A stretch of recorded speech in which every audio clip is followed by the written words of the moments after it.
Olá, boa noite, tudo bem? Bom, sexta-feira passada, sexta-feira que passou agora, eu fiz o estudo, porém deu um problema. O que aconteceu? Não saiu o áudio.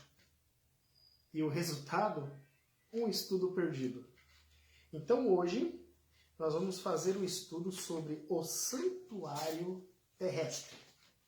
O próximo estudo é o santuário celestial e logo em seguida o dia do juízo no santuário celestial, tá bom? Agora nós vamos orar para nós darmos início ao estudo. Santo Deus e amado Pai, muito obrigado pela oportunidade de podermos estudar a Tua Palavra. Pedimos sabedoria, entendimento e tudo que viermos aprender seja para a honra e glória do Seu nome. Pedimos a Sua direção, que o Senhor nos capacite a entender a Tua mensagem, em nome de Jesus. Amém. Bom, gente, santuário terrestre. Esse estudo do santuário, ele é um pouco polêmico. Por quê? Existem pessoas que dizem que não existiu um santuário na Terra.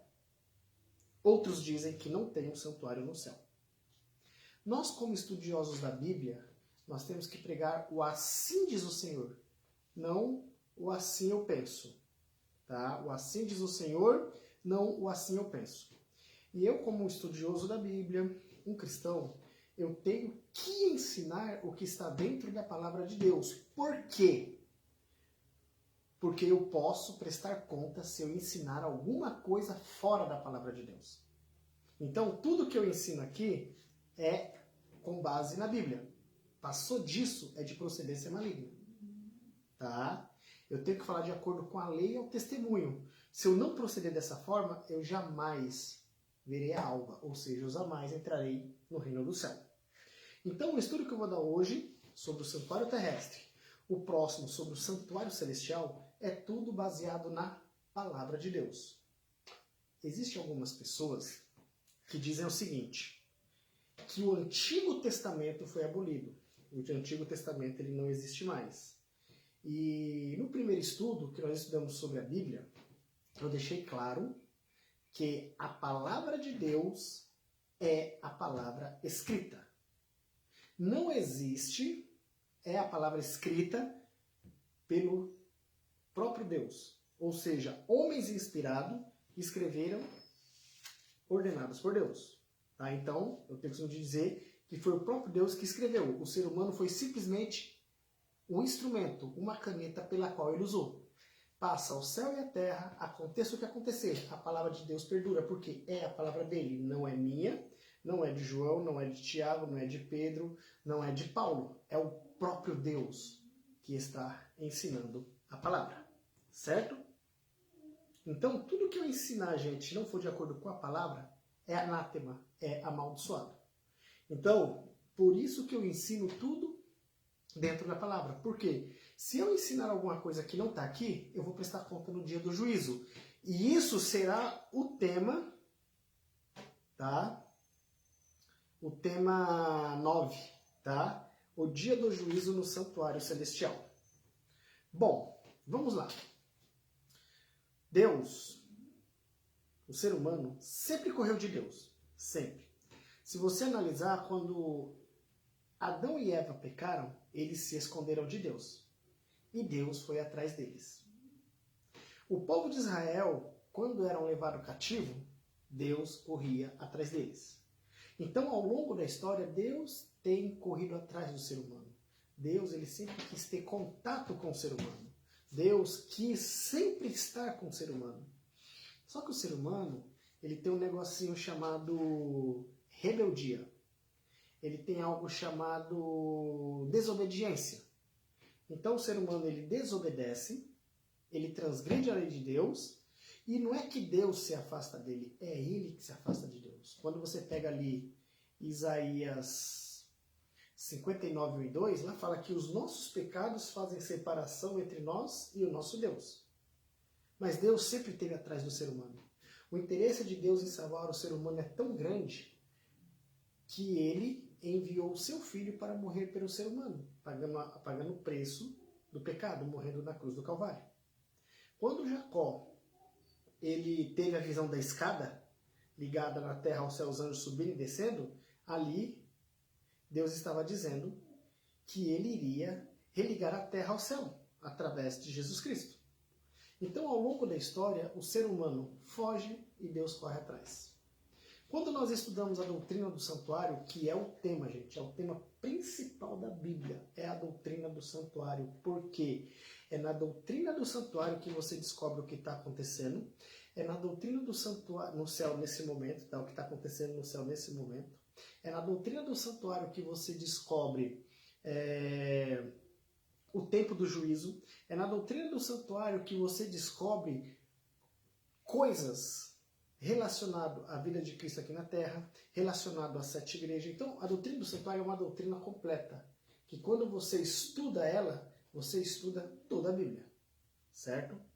E uma coisa interessante, né? Deus, ele fez um pedido para Moisés. E esse pedido nós encontramos lá em Êxodo 25, verso 8. Deus, lá em Êxodo 25, verso 8, ele diz assim, ó, e me farão um santuário. Na versão de vocês, atualizada, diz assim, ó, e me farão um santuário e habitarei no meio deles. Na minha versão diz assim, ó, e farão um santuário para mim e eu habitarei no meio deles. Façam tudo como eu lhe mostrar, conforme o modelo do tabernáculo e de cada utensílio. Então Deus chega para Moisés e fala, Moisés, vocês vão fazer um santuário para que eu possa estar entre vocês. E você pode notar, toda vez que a arca estava com o povo de Israel, o povo vencia. Quando o povo de Israel ia fazer alguma coisa que não estava de acordo com a vontade de Deus, Moisés não deixava a arca ir. Quando o povo ia, a arca não ia, o povo era derrotado. Vocês querem uma prova? Quando for espiar a terra. Os espias, está lá em Números capítulo 12, 13. O povo de Israel foi 12 lá espiar, voltaram, dos 12, 10 blasfemou contra a terra, levantou falso testemunho contra a terra, e só 2, Josué e Caleb, falou em favor da terra, que podia ir, que Deus ia abençoar e ia dar tudo certo. Tudo bem. Deus falou, olha, vamos fazer o seguinte, todo esse povo vai morrer no deserto. Os seus filhos vão entrar na terra, vocês não vão, exceto Josué e Caleb. Os 10 espias morreram, todo o povo morreu. Só que teve um detalhe. O povo se arrependeu, teoricamente, né? Entre aspas, se arrependeu do que tinha falado, e foram tentar tomar a terra. A arca não foi. E o povo foi derrotado, porque Deus não estava entre o povo. Então, quando Deus fala aqui, e me farão um santuário, e farão um santuário para mim, e eu habitarei no meio deles, era que Deus queria estar entre o povo. Deus, ele ama o povo dele. O seu corpo é o santuário de Deus. A igreja é o santuário de Deus. E Deus, ele deseja estar com você no seu corpo, deseja estar com você na igreja. Aí vem a pergunta, como que você está agindo com o seu corpo? Como que você age na igreja? Pense nisso.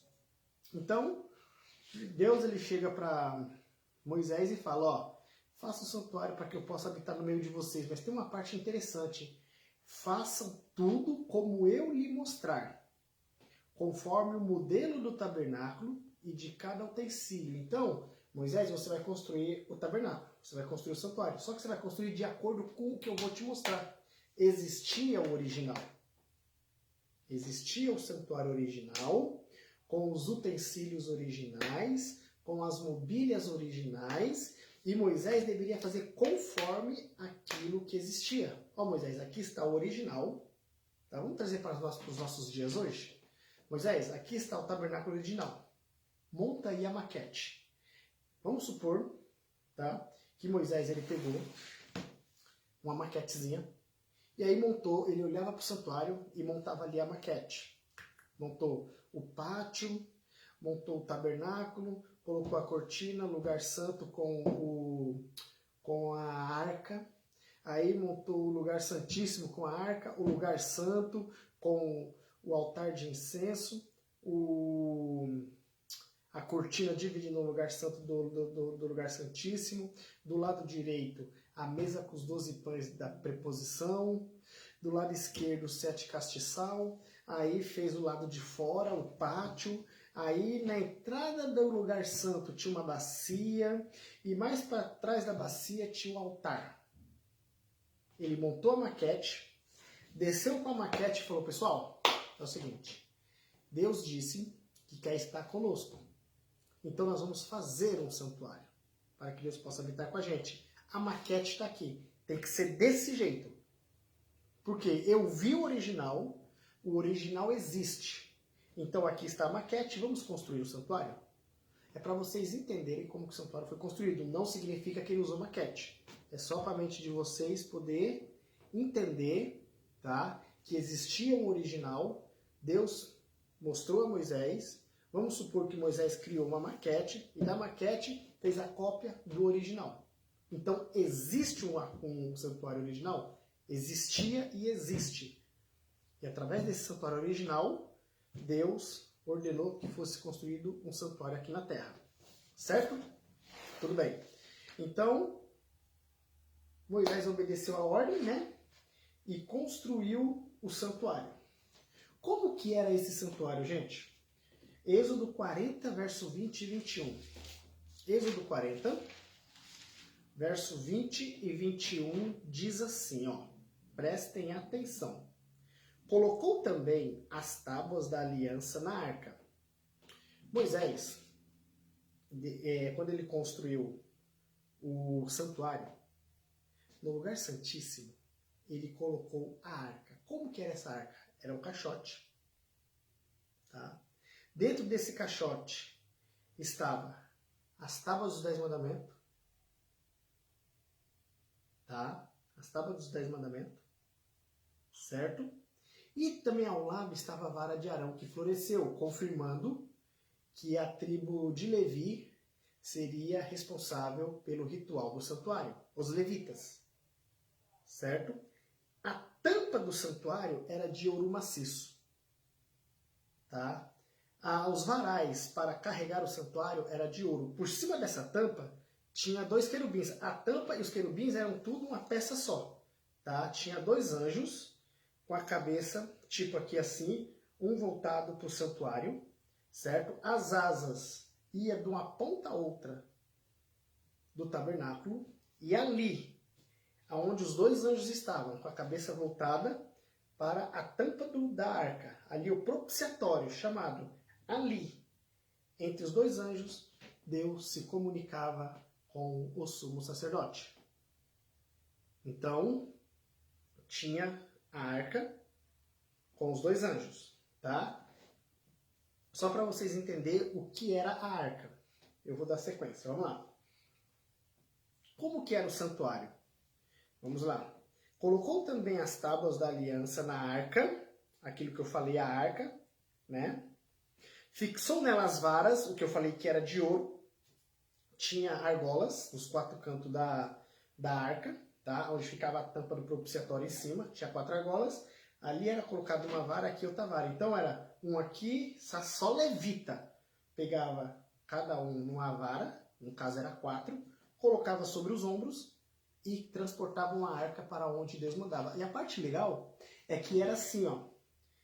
A nuvem ia. Aonde a nuvem parava, era ali que o povo tinha que ficar. E ali era levantado o tabernáculo. O tabernáculo, ele não era pregado, ele era com colchete. Tá? Detalhe, não se usava martelo para montar o tabernáculo. A reverência com as coisas de Deus, gente, era tão grande. A reverência era tão grande que não se batia martelo. Eles tiravam os colchetes. Os responsáveis pelo pátio tiravam os colchetes, arrumava bonitinho e levava. Os responsáveis por desmontar o tabernáculo desmontava bonitinho, com muita ordem, com muita decência, com muita reverência e levava. Os responsáveis por levar os castiçais, tinha os responsáveis por levar a mesa com os pães da preposição, tinha o responsável para levar o altar de incenso, e tinha os responsáveis para levar a arca. Então o negócio é sério. Quando você vai à casa de Deus, você não está indo num baile. Você não está indo num ponto de encontro. Hoje é domingo. Hoje é sábado. Hoje é quarta. Seja você da Assembleia, seja você da Católica, seja você da Quadrangular, seja você batista, seja você metodista, seja você da igreja que for. Quando você vai no templo sagrado, você tem que ir com o propósito de adoração. Não vai com o propósito de se encontrar, não vai com o propósito de ficar olhando no celular, bater papo, não. Porque Deus, ele está presente.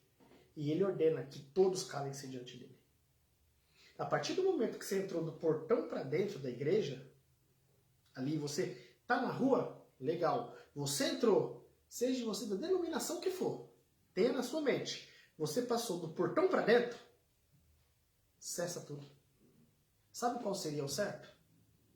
Sabe qual seria o certo a você passar do portão para dentro? Você entrar com atitude de humilhação. Porque você está entrando, adentrando o templo sagrado. E quando você entra ali, quando você entra no pátio para entrar no templo sagrado, a reverência é total. Eu estive visitando uma vez o templo árabe. Gente, nem criança faz barulho. As crianças são educadas a ficar do lado dos pais e não tem barulho. Eu admiro isso. O caso é sério. Então, cada um dos levitas tinha as suas responsabilidades com relação ao santuário. Então, vamos continuar lendo. Em seguida, trouxe a arca para dentro do tabernáculo e adentrou o véu protetor, abrindo a arca da aliança como o Senhor tinha ordenado. Então, foi Deus que ordenou. Coloque a arca aqui dentro. Coloque as tábuas dos 10 mandamentos aqui dentro. Deus ordenou que fosse construído o santuário. Uma coisa que eu fico pensando comigo. As pessoas, eles classificam a lei de Deus como a lei de Deus e a lei de Moisés como a lei de Moisés. Mas quando você estuda a Bíblia, a lei de higiene foi Deus que deu. A lei da... Como é que fala, gente? A lei cerimonial foi Deus que deu. A lei civil dos judeus foi Deus que deu. Eu não entendo porque que o pessoal fala a lei de Moisés, porque quando eu fui estudar isso aqui, tudo aqui, ó, como o Senhor tinha ordenado. Não foi Moisés que ordenou, foi o Senhor que ordenou. Então, quando as pessoas falam a lei de Moisés, a lei do Senhor, dá a entender que Moisés criou lei. E Moisés não criou, gente, lei nenhuma. Quem criou 613 leis mais tarde foi os judeus, que era a tradição judaica. Não tinha nada a ver com a lei de Deus. Não podia cuspir no chão porque era sábado. Não podia andar não sei quantos metros porque era sábado. Não podia ajudar os pobres. Não podia ajudar os pais. Isso era a lei judaica. Mas a lei que Deus deu, foi a lei que Deus deu. Eu não consigo enxergar a lei de Moisés. Tanto que eu não cito lei de Moisés. Eu cito lei moral e lei cerimonial. Porque existiu 2 sábados na Bíblia. Existem 2 sábados na Bíblia. E nem todo mundo sabe disso. Quando os nossos irmãos pentecostais falam que o sábado foi abolido, eu concordo. Realmente, irmão, o sábado foi abolido. E por que vocês guardam? Porque tem 2 sábados na Bíblia.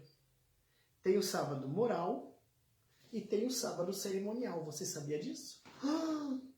Não sabia. Então nós vamos estudar para você entender.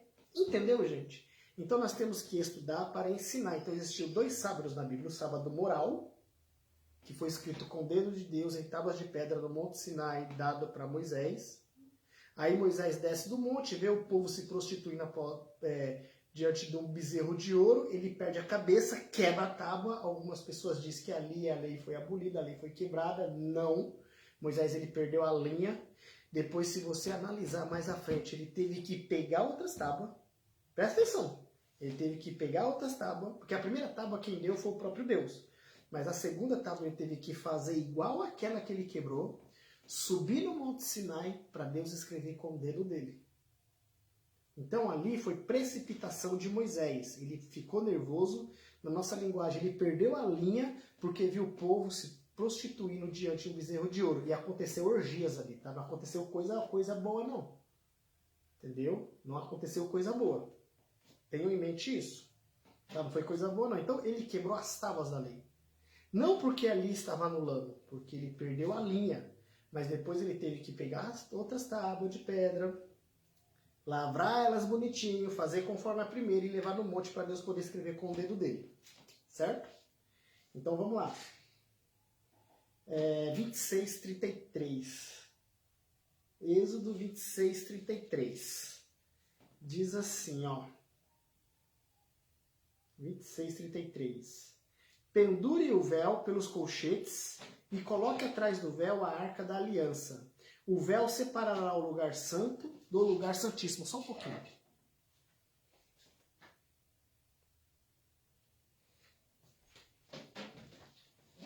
Pronto, vamos lá. Então, olha o que diz aqui. Pendure o véu pelo colchete e coloque atrás do véu a arca da aliança. O véu separará o lugar santo do lugar santíssimo. Coloque a tampa sobre a arca da aliança no lugar santíssimo. Essa tampa era chamada de propiciatório.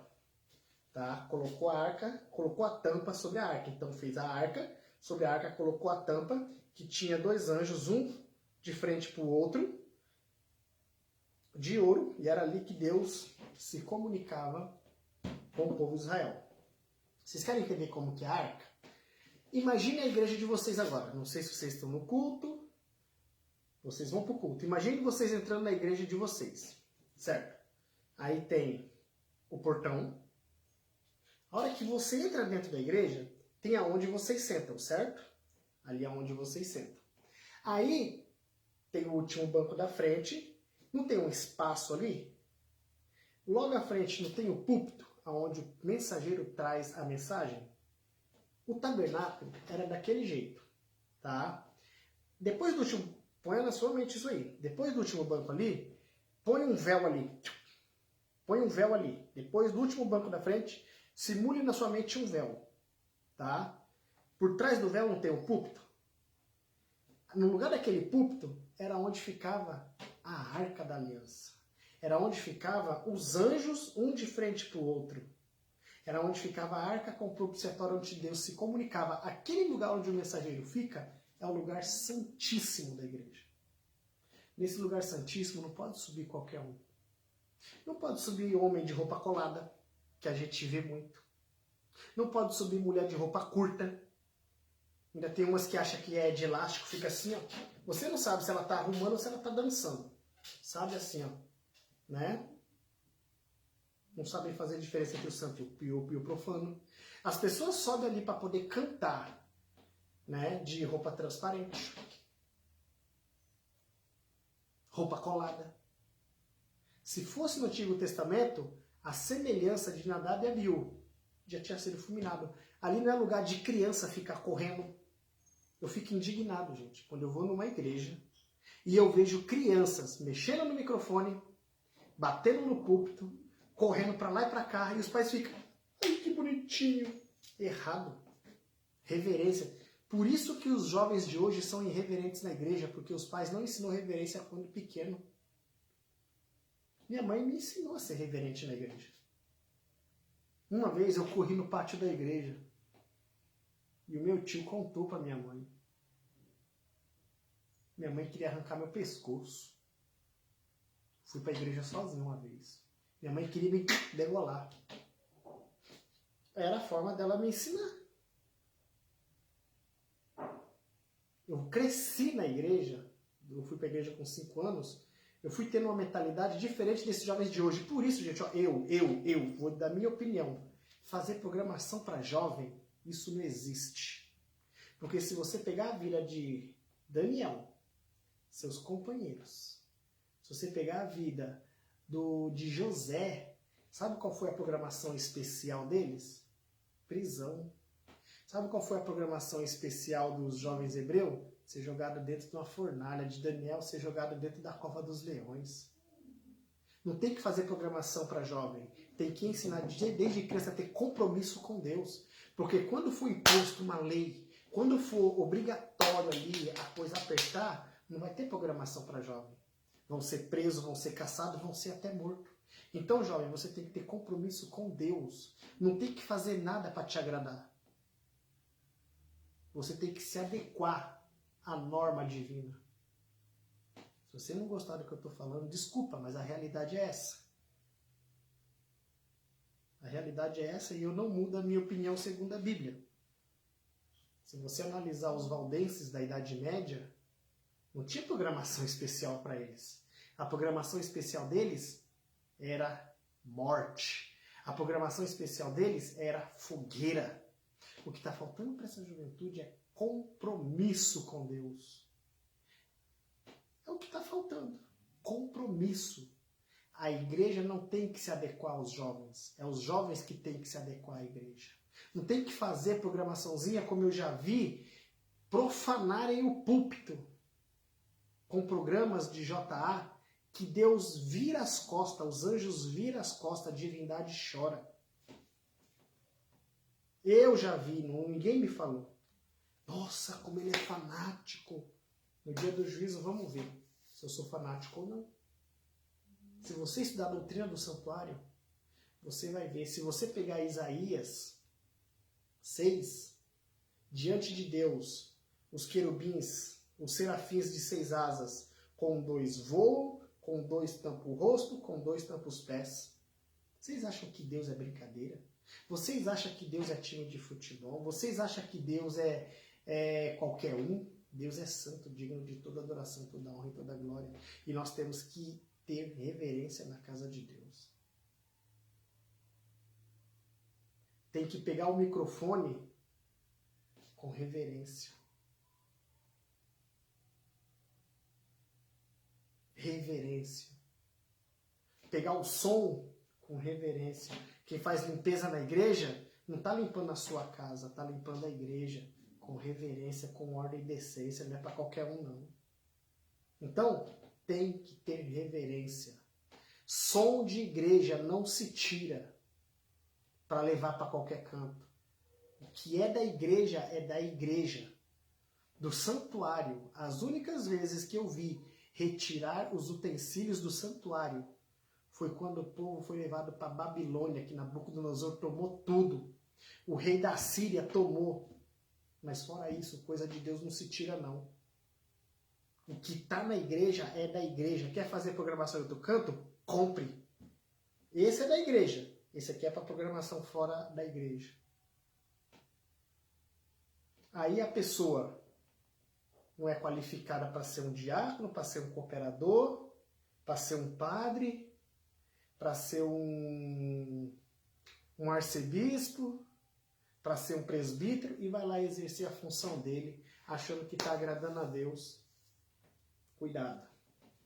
Santuário, igreja é uma coisa séria, não é coisa de se brincar, não. Tá? Então, o lugar santíssimo, aonde os membros ficam, aí monta na mente. Véu, onde o pregador fica, era o lugar santíssimo. No lugar do púlpito, era a arca com o propiciatório e os anjos. Tem o véu. Tudo bem. Para dentro do véu, lugar santíssimo. Para fora do véu, aonde os membros ficam, é o lugar santo do santuário do Antigo Testamento. De frente ao véu ficava o altar de incenso. Tá? À direita, a mesa com os 12 pães. À esquerda, o castiçal, com 12 lâmpadas. Ficava aceso direto. O altar de incenso ficava aceso direto. E para entrar para o lugar santíssimo, tinha uma porta, que era o véu. Para o lugar santo, tinha uma porta. Aí do lado de fora do santuário, na porta ficava a bacia, aonde o sacerdote e o sumo sacerdote se lavavam para fazer o ritual do santuário. E tinha o pátio. Né? No pátio ficava, na entrada do santuário, a bacia e o altar de incenso. E o altar de incenso, não, desculpa. E o altar de sacrifício, em 4 pontas. Certo? Então a pessoa pecava, ia ali com o cordeiro, botava a mão sobre a cabeça do cordeiro, confessava o pecado matava o cordeiro, o sacerdote pegava o sangue, tá? Tirava o sangue, colocava numa vasilha, pegava o cordeiro, tirava a gordura, colocava sobre o altar e queimava o cordeiro. E a gordura separada. Pegava o dedo, botava no sangue e colocava sobre as 4 pontas do altar, simbolizando o perdão. E uma coisa interessante, como que a pessoa sabia que ela estava perdoada ou não? Segundo os estudiosos, eles dizem que se o fogo subisse reto, Deus havia aceito o sacrifício. Se o fogo subisse reto, não, desculpa. Se a fumaça subisse reta, Deus aceitava o sacrifício. Se a fumaça se espalhasse, Deus não havia aceito o sacrifício. Por que Caim matou Abel? Foi nessa aí. O de Abel subiu. O de Caim se espalhou. Ele ficou bravo. Por quê? Caim, ele deu o melhor que ele tinha? Deu. Ele deu o melhor fruto, ele deu a melhor manga, ele deu a melhor pera, ele deu o melhor caqui, ele deu a melhor melancia, ele deu a melhor framboesa, ele deu o melhor melão, ele deu o melhor morango. Mas o problema não era os frutos. O problema não era a qualidade, era os frutos. Por quê? O sacrifício exigia derramamento de sangue. E sangue envolvia cordeiro, que simbolizava Cristo morrendo na cruz. E Caim representa o assim eu penso. E Abel o assim diz o Senhor. Então Deus ele não aceitou o sacrifício de Caim. Por quê? Embora ele ofereceu o melhor, ele ofereceu o errado.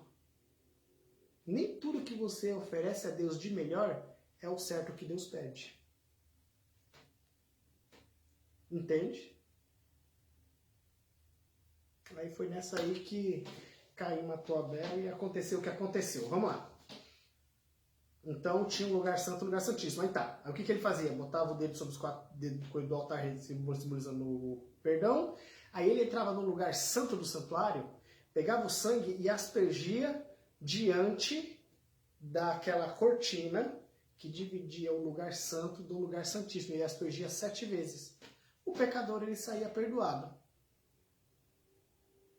Tá? Então no santuário havia o lugar santo, o lugar santíssimo, havia o pátio. Quem entrava no lugar santo? Hebreus 9, verso 6.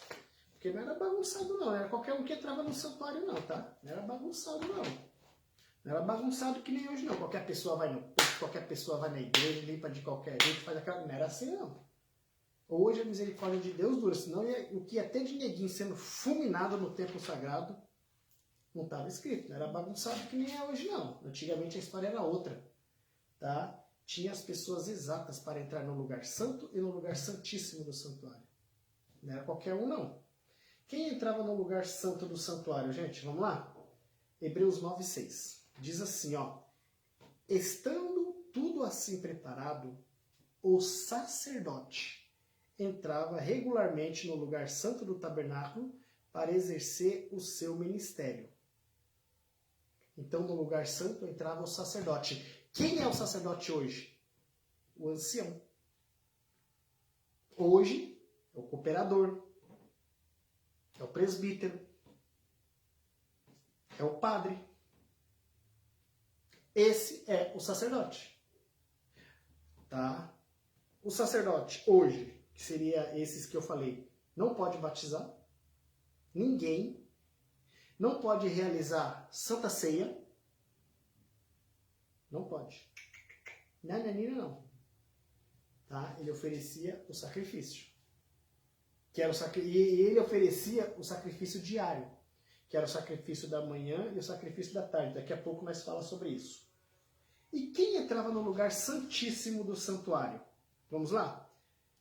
No entanto, somente o sumo sacerdote entrava no Santo dos Santos, apenas uma vez por ano, e nunca se apresentava o sangue do sacrifício que ele oferecia por si mesmo e pelos pecados dos outros que o povo havia cometido por ignorância.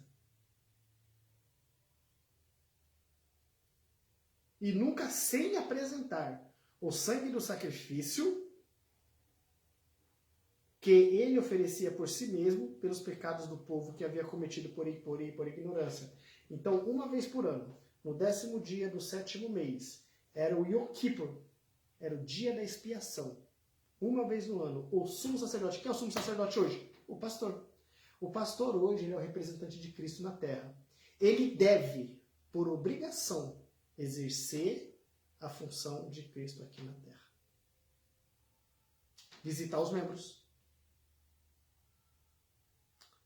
Pregar a verdade. Ser imparcial. Ser gentil e amoroso. Se você, pastor, não é, está na hora de você voltar para a escola de Cristo. Porque você tem que ser assim. Você tem que ser imparcial numa reunião. Você tem que ser imparcial numa decisão.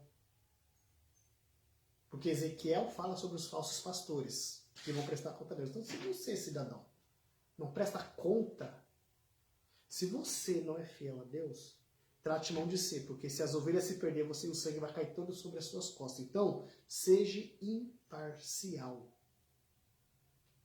Seja imparcial.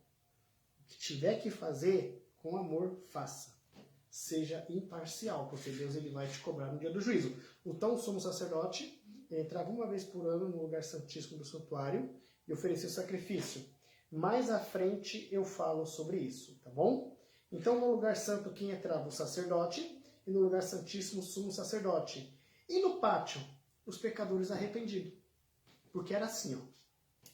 No dia da expiação, 3 dias antes, e era considerado sábado, tá? Se caísse numa terça, no primeiro dia da semana, no segundo dia da semana, no terceiro dia da semana, no quarto dia da semana, no quinto dia da semana, no sexto dia da semana, porque não existia domingo, segunda, terça, quarta, quinta, sexta, isso foi o paganismo que introduziu na igreja, tá? Foi o paganismo, quer ver? Espera só um minutinho. Eu quero ter um negócio aqui para mostrar para vocês.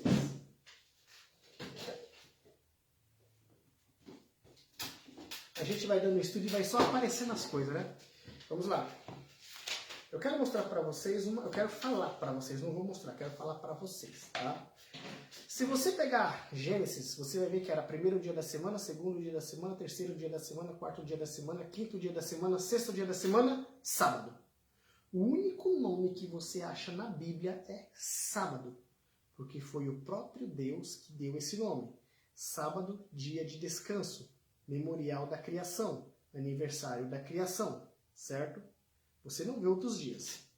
Aí os romanos, que o nosso calendário não é lunar, é calendário romano, eles criaram domingo, segunda-feira, terça-feira, quarta-feira, quinta-feira, sexta-feira. E o sábado já existia. O que esses pessoais fizeram?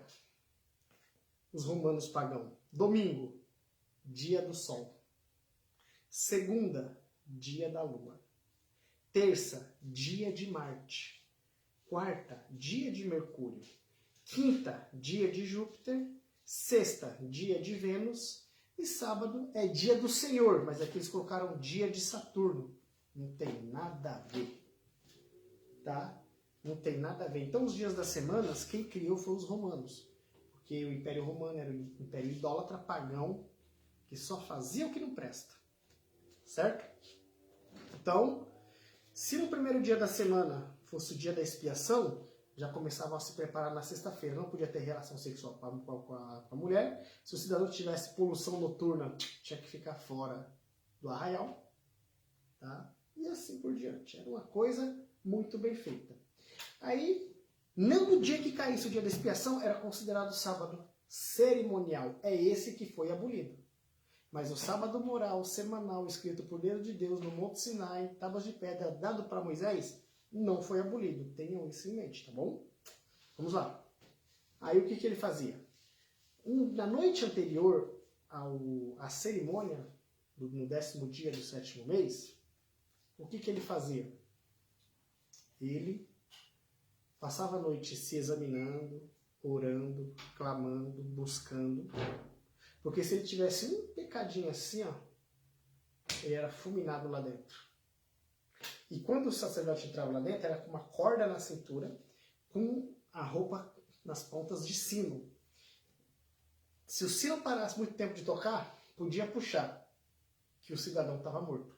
Não existe relato bíblico de que um sumo sacerdote morreu dentro do santuário. Mas existe relato bíblico de sacerdote que ofereceu fogo estranho, fogo que não foi do altar e morreu fulminado, que foi Nadab e Abiú. Tá? Tá lá no livro de Números. Então, ele entrava, tá? Ele oferecia sacrifício por ele e pela família dele. Depois ele oferecia o sacrifício pelo povo. Ele pegava 2 bodes e lançava a sorte. Não sei como que era essa sorte. Se vocês souberem, vocês me falam. E o bode que fosse lançado a sorte, o que caía a sorte ficava separado.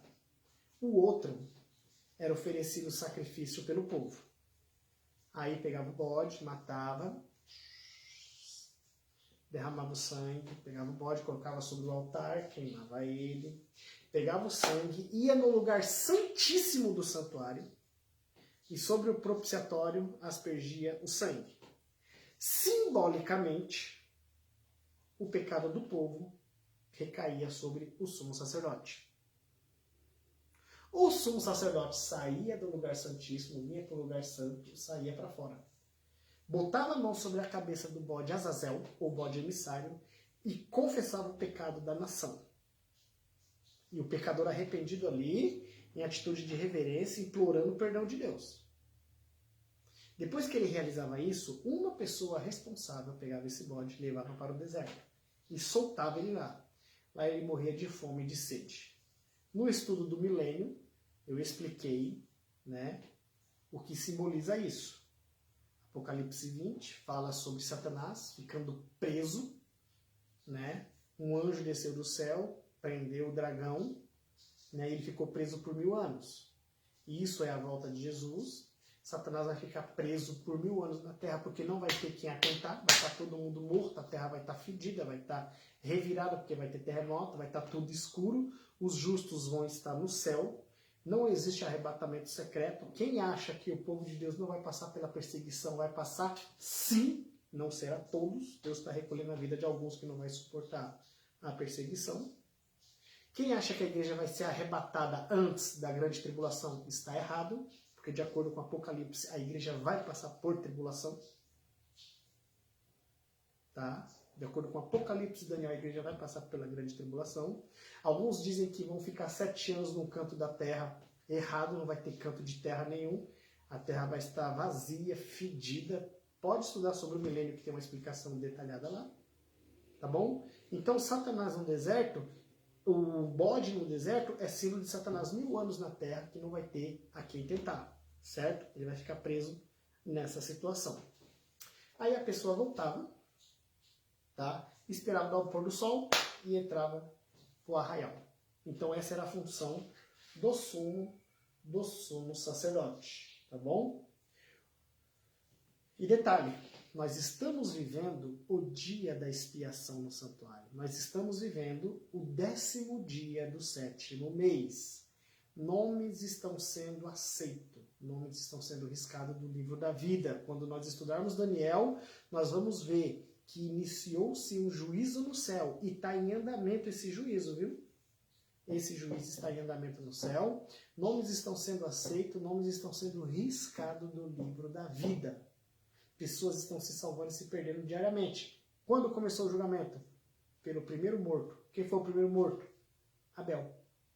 De lá para cá vem realizando-se o juízo investigativo.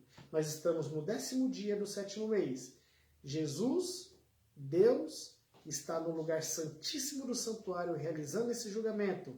O pátio é o mundo. Nós deveríamos estar constantemente em atitude de reverência, implorando o perdão de Deus, porque nós estamos correndo o risco de nos perder.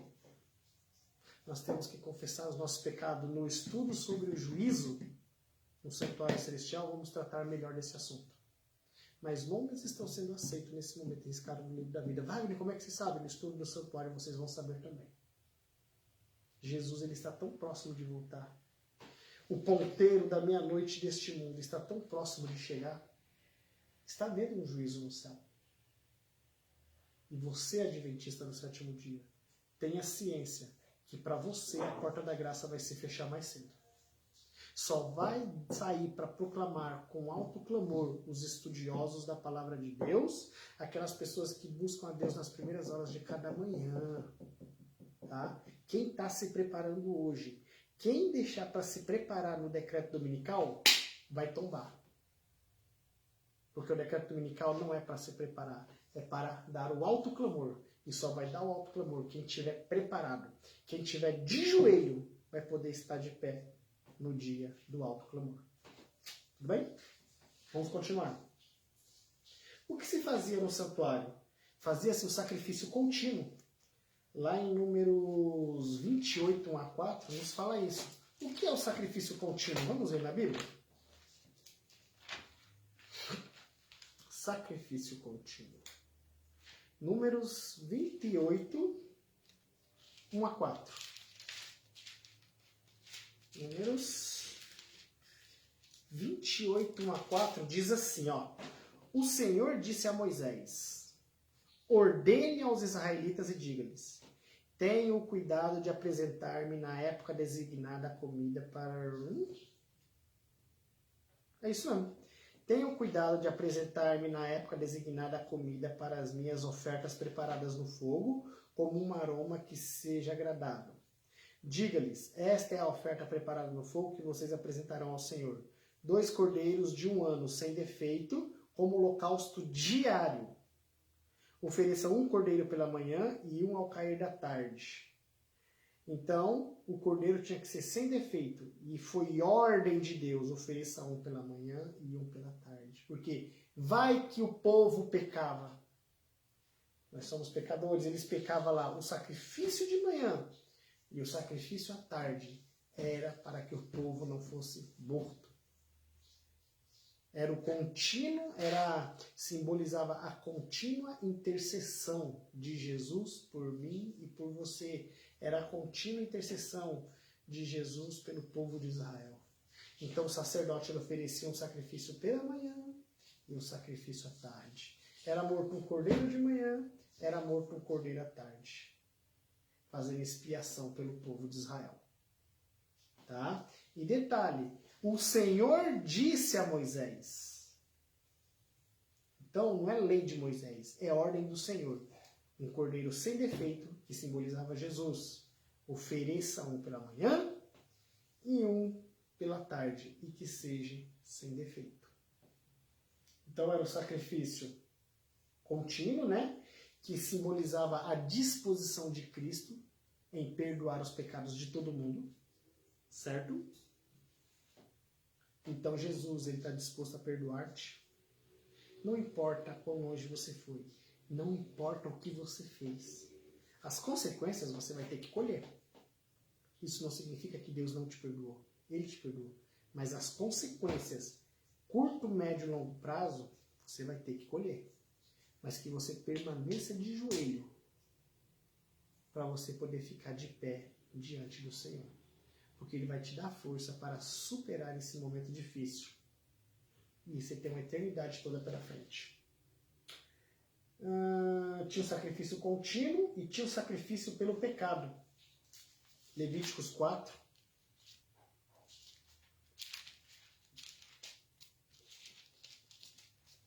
Quatro, 2. Diga aos israelitas, quando alguém pecar sem intenção, fazendo o que é proibido em qualquer dos mandamentos do Senhor, assim se fará. Verso 27. Se for alguém da comunidade que pecar sem intenção, fazendo o que é proibido em qualquer dos mandamentos do Senhor, seu Deus, será culpado. Quando conscientizarem do seu pecado, trará como oferta pelo pecado que cometeu uma cabra sem defeito. Porá a mão sobre a cabeça do animal da oferta pelo pecado, que será morto no lugar dos holocaustos. Então o sacerdote pegará com o dedo um pouco do sangue e porá nas 4 pontas do altar do holocausto e derramará o restante do sangue na base do altar. Então retirará toda a gordura, como se retira a gordura do sacrifício de comunhão. O sacerdote a queimará no altar como aroma agradável ao Senhor. Assim o sacerdote fará propiciação por esses homens e ele será perdoado. Se trouxer uma ovelha como oferta pelo pecado, terá que ser sem defeito. Então ele pegava, confessava o pecado, degolava. Então, o que se fazia no santuário? Oferecia-se o sacrifício contínuo que eu falei, né? Sacrifício pelo pecado. Qual era o pecado sem intenção? Nós pecamos o tempo todo. E tem o pecado sem intenção que você acaba pecando, às vezes numa brincadeira, às vezes no nervoso.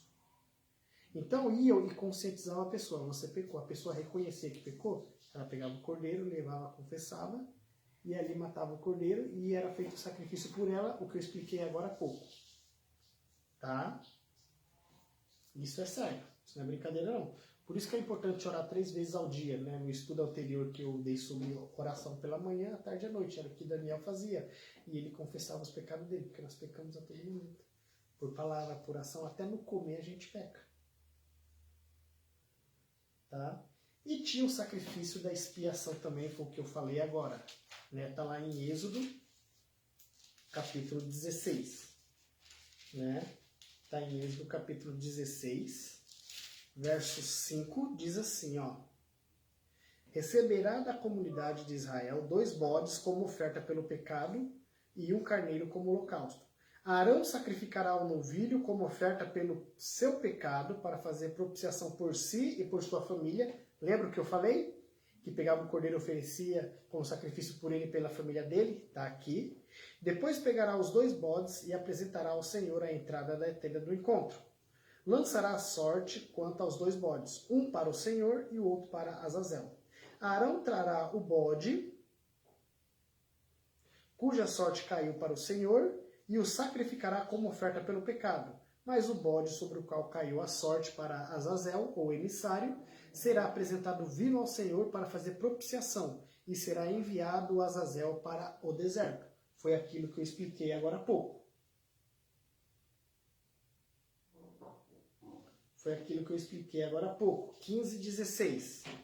Então sacrificará o bode da oferta pelo pecado em favor do povo, e trará o sangue para trás do véu propiciatório, e fará com o sangue o que fez com o sangue do novilho. Ele o aspergirá sobre a tampa propiciatório e na frente dela. Assim fará propiciação pelo lugar santíssimo por causa das impurezas e das rebeliões dos israelitas, quaisquer que tenham sido seus pecados. Fará o mesmo em favor da tenda do encontro que está entre eles, no meio de suas impurezas. Ninguém estará na tenda do encontro quando Arão entrar para fazer propiciação no lugar santíssimo até a saída dele, depois que fizer propiciação por si mesmo, por sua família e por toda a Assembleia de Israel. Então o negócio era sério. Não era bagunçado, como a gente vê nas igrejas hoje. Tá? Então aqui nós vimos do bode, né? Eu já expliquei lá atrás, não tem necessidade de explicar de novo. O dia da expiação. É aquilo que eu falei. Simbolicamente era transferido para o sumo sacerdote. O sumo sacerdote botava a mão sobre a cabeça do bode, transferia o pecado do povo de Israel, que foi feita a expiação pelo lugar santíssimo, pelo lugar santo, caía sobre o bode, e ele era levado ao deserto, e lá ele morria de fome e de sede. Em outras palavras, morria à míngua. Tá? Então, até aqui, se alguém tiver alguma dúvida, pode colocar aí, tá? Alguma pergunta que nós vamos estar respondendo, tá bom? Nos comentários. Então, o que acontecia? Era isso aí. O sacrifício era feito. O que simbolizava isso? Jesus morrendo na cruz do Calvário. Jesus, ele foi o sacerdote, esteve aqui na terra. Morreu na cruz como cordeiro. Foi para o céu, para o lugar santíssimo. E hoje ele é advogado. Ele é o intercessor. Só que vai chegar um momento que ele vai deixar de ser advogado e intercessor. Então o tempo de você mudar de vida é agora. O tempo de você abandonar sua vida de pecado é agora, porque não vai ter uma segunda oportunidade. Tá? Hoje, ele intercede por mim e por você. Hoje, ele está lá em cima, no lugar santíssimo do santuário, intercedendo por mim e por você. O Espírito Santo ele está sobre o planeta Terra. Nesse momento, o Espírito Santo está aí, tentando convencer você desse pecado que você tanto acaricia, do pecado que você cometeu e está escondendo, você está mentindo. De você, líder, que exerce função na igreja com pecados encobertos. Pessoas que têm 2 mulheres e é pastor. Pessoas que rouba e é tesoureiro. Pessoas que mente, que fuma e é diácono, é ancião, faz parte do departamento de música. O tempo de você mudar é agora. Mude enquanto Jesus intercede por você no lugar santíssimo do santuário, porque vai chegar um momento que ele vai deixar de ser intercessor para ser executor. E aí já era. Vai chegar um momento em que a oportunidade vai acabar. A porta da graça vai se fechar. E quem tiver salvo vai continuar salvo. Quem tiver perdido vai continuar perdido. Então o tempo de você mudar, meu irmão, é agora. O tempo de você crescer é agora. Não vai ter uma segunda chance. É agora. E se você morrer, você já está com a sua sentença dada. Não tem essa história de purgatório, não tem essa história de Hades, não tem essa história de terceira, quarta, quinta dimensão, não. Morreu, zerou. Está salvo ou está perdido. Não tem uma segunda chance. Pense nisso. Tá? Quando a gente leu aqui, né, Levíticos 25, Êxodo 25, 8 e 9, foi falado de um modelo de santuário, certo? Que eu li aqui e frisei bem. Faça conforme o modelo do tabernáculo e de cada utensílio. Então existia, ele criou, vamos supor, ele criou a maquete de um santuário original que existia. Certo? Certo. Mas aí vem uma pergunta, será que existe um santuário original até hoje? Vamos ver, Hebreus 8:5. Hebreus, já estamos indo para o final, tá? Hebreus 8, verso 5 diz assim, ó. Eles servem num santuário que é cópia e sombra daquele que está no céu. Então, os sacerdotes, um sacerdote aqui na terra, certo? Eles serviam num santuário que era cópia de um santuário que está no céu. Já que Moisés foi avisado quando estava para construir o tabernáculo, lembra de Êxodo 25, 8, verso 9? Moisés ele foi avisado de um santuário que já existia, na qual ele deveria fazer, que era cópia do original. Tenha o cuidado de fazer tudo segundo o modelo que foi mostrado no monte. Lembra do que eu li lá atrás?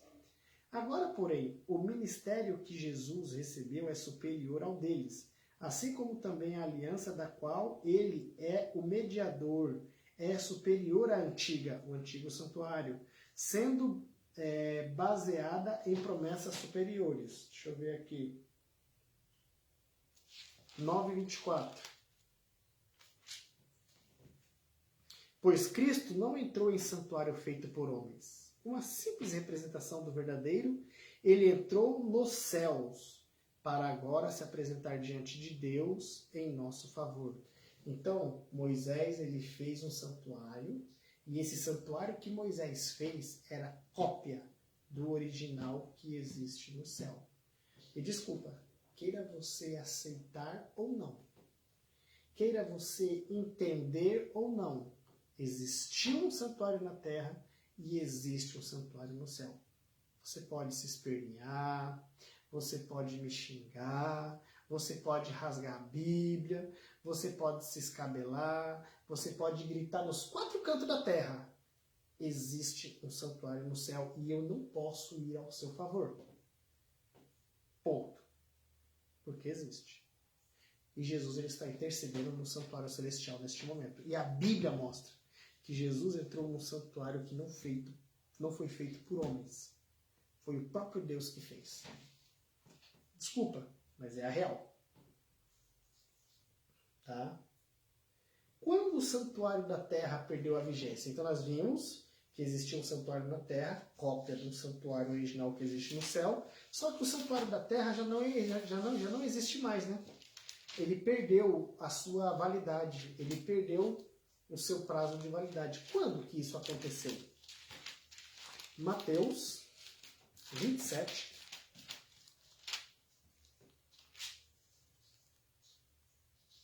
50 e 51.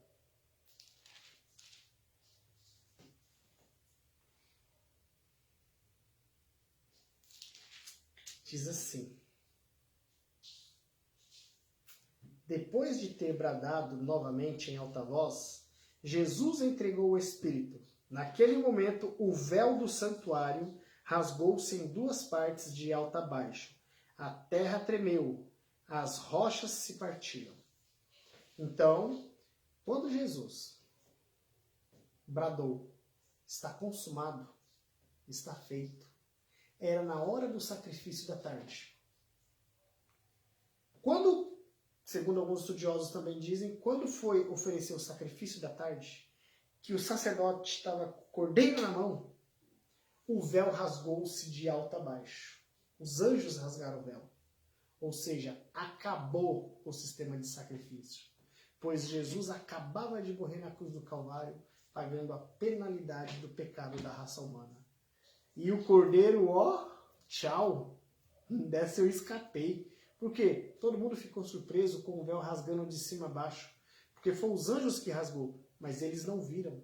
Se eles tivessem estudado a Bíblia, que antigamente não existia o Novo, era só o Velho, né?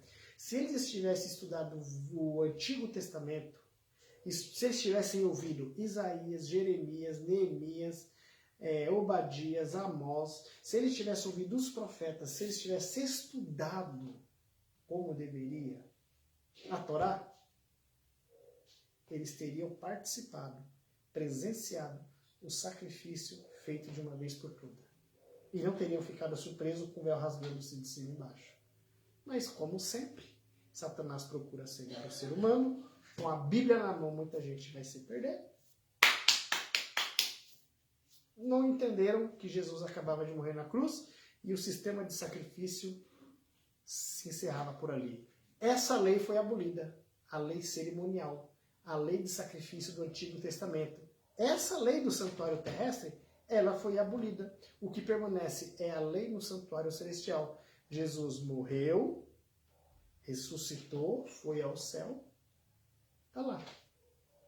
O Espírito Santo está aqui, né? Tentando convencer o ser humano de que se ele não mudar, ele vai se perder. E detalhe, você tinha que ir até o sacerdote para ele interceder você. Hoje você pode ajoelhar e ir diretamente a Deus confessando os seus pecados. E Deus vai perdoar você. Você vai se ajoelhar perdido e vai levantar justificado, como se nunca tivesse pecado. Não perca o nono estudo, que vamos tratar profundamente desse assunto. Tá? Então, o santuário terrestre perdeu a vigência, perdeu o valor, passou da validade, venceu a validade quando Cristo morreu na cruz do Calvário, pagando a penalidade do meu e do seu pecado. Esse sim foi abolido, o sacrifício do Antigo Testamento. Esse foi abolido, viu? Foi. O sábado cerimonial foi abolido. Então, o sistema de sacrifício do Antigo Testamento, ele foi abolido. Quando você pega aqui, ó, Mateus 5, 17, Jesus ele disse assim, ó, não pensem que vim abolir a lei. O que é abolir? Anular a lei ou os profetas? Ó, abolir a lei ou anular o que os profetas falaram. Eu não vim para abolir, eu vim para cumprir. Qual é a função da lei de Deus, gente? A função da lei não é salvar, mas é um espelho. Você olha, vê a sujeira e limpa. A função da lei é mostrar onde você está pecando. Por exemplo, eu não sabia, um exemplo, que era errado matar, se a lei não me mostrasse. Mas a lei mostra, não matarás. E esse não matarás envolve palavra, envolve ação, envolve pegar uma faca, envolve pegar uma pistola. Entende? Eu só sei que é errado matar porque a lei me mostra. Ela não me salva, mas ela me condena. Então a lei ela não foi abolida. Se for assim, por que as igrejas pedem o dízimo, sendo que está no Antigo Testamento? Entendeu? Então Jesus ele não veio abolir a lei e os profetas. Ele veio cumprir. Digo-lhes a verdade, enquanto existir o céu e a terra, de forma alguma desaparecerá da lei a menor letra ou o menor traço, até que tudo se cumpra. Então a lei não te salva, mas a lei te condena.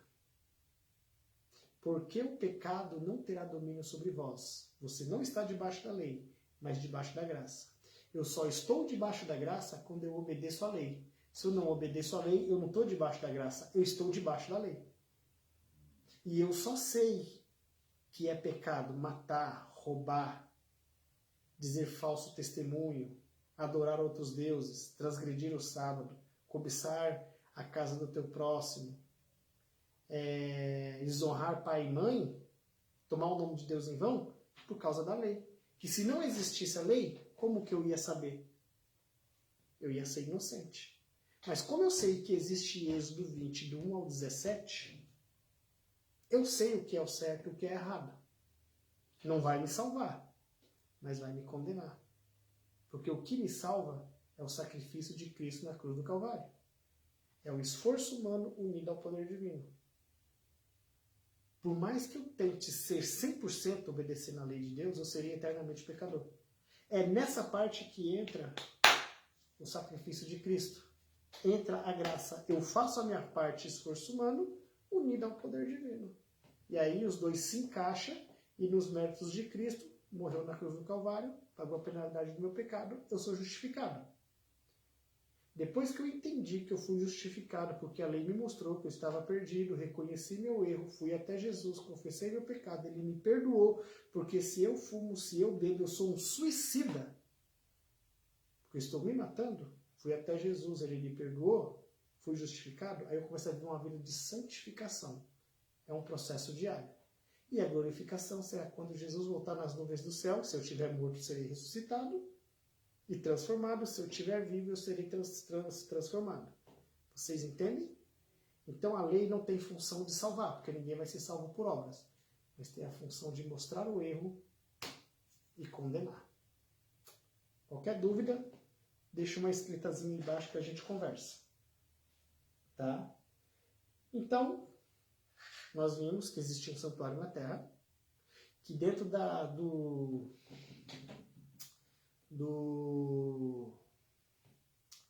dentro da arca ficava as tábuas da lei. Ah, detalhe, depois que o povo de Israel se recusou a entrar na Terra Prometida, como foram bobos, né? Se recusaram a entrar na Terra Prometida, eles ficaram dando volta no deserto até que aquela geração morresse. E Deus começou a dar maná para eles. Eles comiam pela manhã e eles comiam... Deus mandava maná para eles comer durante o dia. Nuvem durante o dia, coluna de fogo à noite. Jesus os acompanhando o tempo todo, protegendo eles o tempo todo. Tá? O dia que Deus tirou a proteção do povo de Israel, serpentes abrasadoras entrou no acampamento e saiu matando gente. Era cada picada uma morte. E detalhe, viu? As serpentes do deserto elas são tão venenosas que quando a pessoa era picada, tinha que olhar rapidamente para a serpente de bronze, que se ela demorasse segundos, ela morria. Tá? Deus retirou a proteção, a serpente entrou em cena. Então, para vocês verem que Deus protegia o povo de Israel no deserto. Certo? Então, o que colocou-se dentro da arca também? Antes deles ficar uns 40 anos no deserto, eram as tábuas da lei. Depois, colocou-se o maná também dentro da arca. Aí ficou dentro da arca as tábuas da lei, o maná e do lado a vara de Arão, representando que a tribo de Levi, os levitas eram responsáveis por toda a cerimônia do santuário. Tá bom? Agora, existe uma função do santuário atualmente, né? Vamos ler para finalizar. Olha só o que Hebreus 8, 1 e 2 diz. O mais importante do que estamos tratando é que temos um sumo sacerdote como esse, o qual se assentou à direita do trono da majestade no céu e serve no santuário no verdadeiro, porque o da terra era uma cópia, tá? No verdadeiro tabernáculo que o Senhor erigiu, e não o homem. Então, nesse momento, Jesus ele está no santuário celestial, realizando o juízo investigativo. Não foi o homem que fez, foi o próprio Deus. Está aqui na Bíblia. Ah, e está no Novo Testamento, tá? Já falei que não existe Antigo e Novo Testamento no original. Mas para alguém que insiste em dizer que eu estou falando besteira, está no Novo Testamento. O mais importante do que estamos tratando é que temos um sumo sacerdote como esse, Arão, o qual se assentou à direita do trono da majestade no céu, e serve no santuário, no verdadeiro tabernáculo que o Senhor erigiu no homem. Então, o da terra era uma cópia. Tá? Por exemplo, você pede para uma pessoa fazer uma roupa, né? Uma cópia, você dá lá uma... Como é que fala o nome, gente? Um modelo. A pessoa vai fazer uma roupa daquela.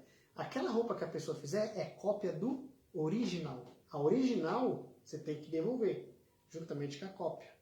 Então, aquela segunda roupa, aquela segunda camiseta que você fizer, ela não é original. Ela é uma cópia do original, que o fabricante fez. O santuário é a mesma coisa. O santuário terrestre era uma cópia do original, tá? Que o fabricante fez, que foi o nosso próprio Deus. E será o tema do nosso próximo estudo, o santuário celestial. Que Deus abençoe a mim e a você. E a parte mais interessante, na confissão, o sacerdote, ao aplicar o sangue, o pecador era perdoado. Deixava de ser culpado para ser justificado. Deixava de ser filho de Satanás para ser filho de Deus. Todos aqueles que não confessam o seu pecado e insistem em permanecer no erro, não pode ser considerado filho de Deus. Tem gente que fala, eu sou filho de Deus, eu vou para uma balada, porque eu também sou filho de Deus. Não, você não é filho de Deus. Só é filho de Deus quem aceita Jesus como seu salvador pessoal. Quem não aceita Jesus como seu salvador pessoal não é filho, é criatura de Deus.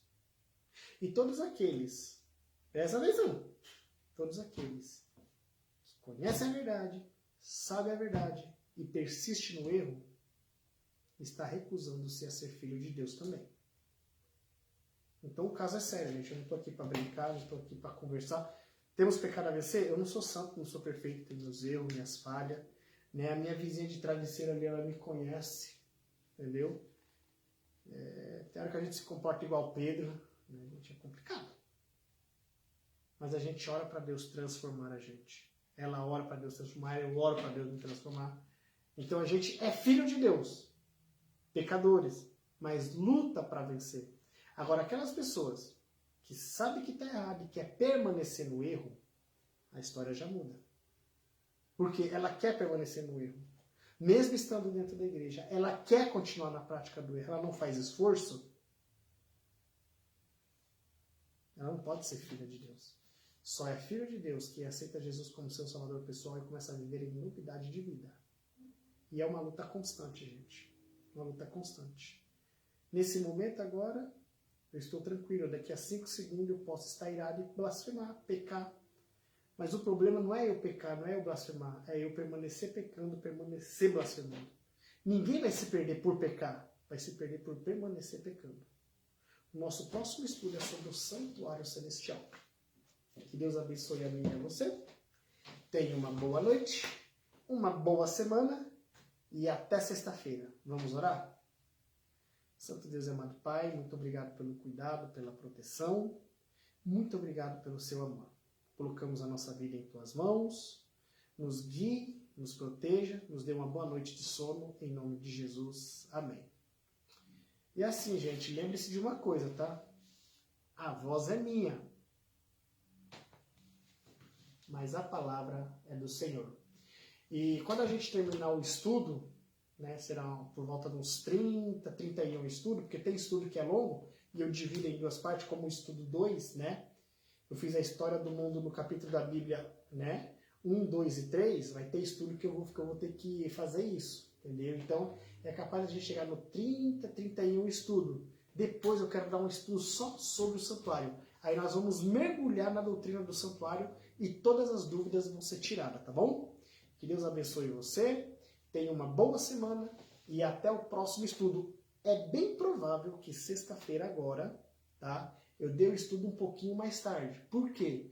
porque eu tenho que fazer uma coisinha muito especial, né? Foi uma promessa que eu fiz, eu vou ter que cumprir, senão eu posso perder o pescoço. Mas eu prometo que à noite eu vou estar dando estudo para vocês. Fiquem com Deus e até sexta-feira. Tchau!